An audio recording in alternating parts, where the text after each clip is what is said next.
10 Seconds in the Saddle. A little earlier we were talking about Chris Ledoux.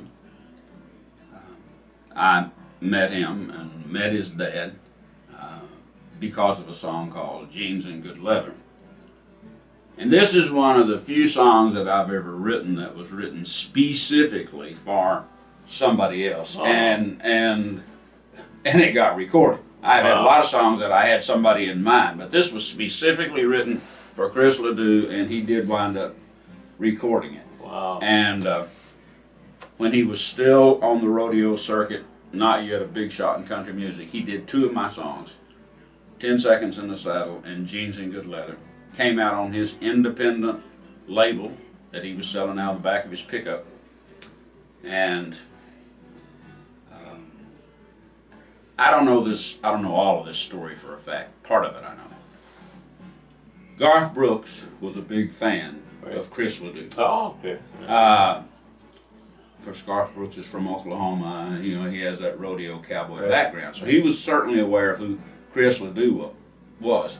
And in one of his early songs, one of Garth Brooks's early songs, the song is called Much Too Young to Be Feeling This Damn Old.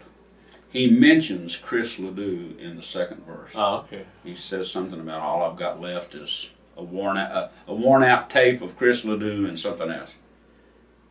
And I don't know this for a fact, but I'm wondering if the people at Capitol Records said, wow, if Garth Brooks knows who Chris Ledoux is, maybe we should know. Yeah. I don't know if it happened that way or not. All I know is that one day I got a check in the mail from Capitol Records. Wow. And I thought, I don't have anything out on Capitol Records. Well, what I found out was that Capitol had signed Chris Ledoux to a recording contract. They had gone to his company and bought all the old masters. Oh. And then they put them out on Capitol. And so that album that first came out on American Cowboy Records came out on Capitol, just the same cover, the same songs, everything. 20 years later, in 2000, Chris re-recorded 10 Seconds in the Saddle. By then he was, a big shot. Oh, yeah. And I kind of thought I had arrived because I got invited to Capitol's party that they were going to throw for the release of this new album. Right. And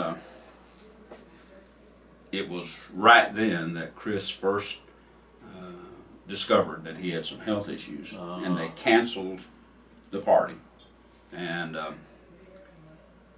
he kind of recouped and went on the road for a while, but he had a liver transplant and then later died of pancreatic cancer. But anyway, that album, which was called Cowboy, came out, and it had 10 Seconds on the Saddle on it. And I got to tell you something else, because this is an example. People do not know. You do not know what's happening with your songs. Right. You send them out there, you send them on their way. You don't ever know who's hearing them. One day I got a letter through the mail. The return address said Lucas Arts, California. I didn't know who Lucas Arts. I didn't know. Oh, you didn't know George Lucas? I didn't know who that was. But the letter basically said, we are interested in putting this song, 10 Seconds in the Saddle, on a video game. What are you going to charge us to use this song on this video game? Well, I didn't have a clue. I don't know who these people are. So I just kind of put the letter aside. And then when I had some more time, I read it again. And this was version 2 of this video game. Well, it told in the letter, it said version 1 sold, some incredible number of copies. So I did the math.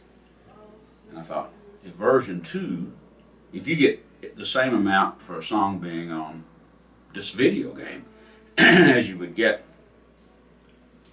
for it being on a record, and if it sold the same number, that's $43,000. Maybe I should call these people.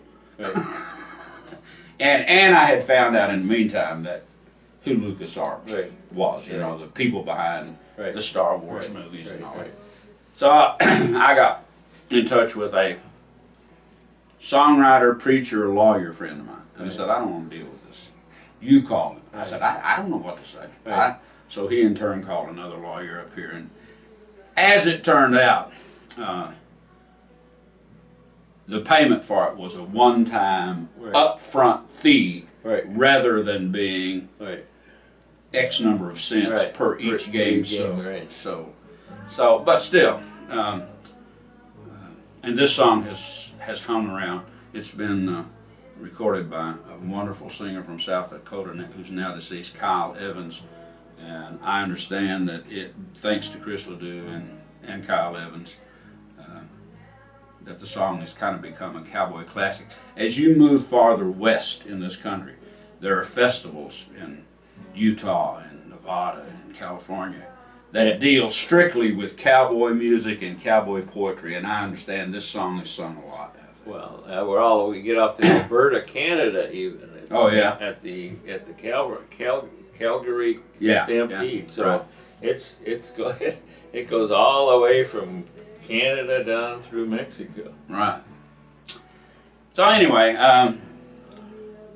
10 Seconds in the Saddle has hung around, thanks to Chris Ledoux.